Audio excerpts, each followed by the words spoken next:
Lawyer Hari అయితే paper తీసుకువచ్చి సత్యమూర్తికి చూపిస్తాడు. అది చూసి సత్యమూర్తి ఒక్కసారిగా షాక్ అయిపోతాడు. ఏంటి, నా చెల్లెలి జీవితం నాశనం అవ్వడానికి కారణం వీడా?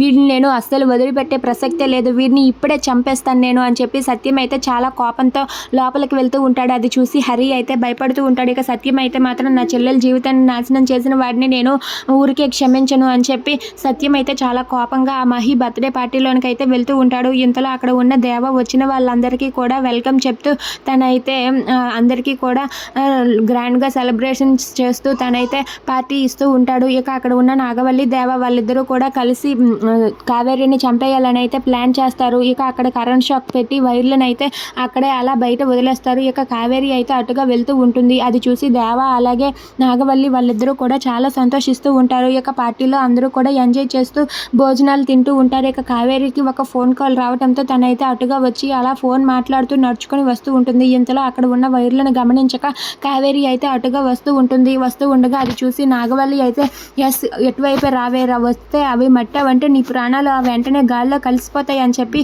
అనుకుంటూ ఉంటుంది. ఇక కావేరి అయితే అలా ఫోన్లో మాట్లాడుకుంటూ అడుగుల్లో అడుగు వేస్తూ వస్తూ ఉంటుంది. వస్తూ ఉండగా ఇంతలో అక్కడ ఉన్న వైర్లు చూడకుండా కావేరి అయితే అటుగా వచ్చి ఆ వైర్ల మీద అడుగు వేసేస్తుంది. వేసేయగానే కావేరి ఒక్కసారిగా ఫోన్ విసిరేసి అమ్మ అంటూ కింద పడిపోతుంది. అది చూసి నాగవల్లి అయితే చాలా సంతోషిస్తుంది.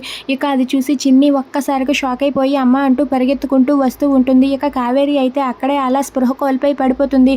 పడిపోవటంతో అందరూ కూడా పరిగెత్తుకుంటూ కావేరి దగ్గరకు వస్తారు. ఏమైంది ఏమైంది అంటూ అందరూ అడుగుతూ ఉంటారు. ఇక చిన్ని అయితే ఒక్కసారిగా షాక్ అయ్యి తనైతే భయపడుతూ అక్కడికైతే పరిగెత్తుకుంటూ వచ్చి బాధపడుతూ ఉంటుంది. Please subscribe our channel.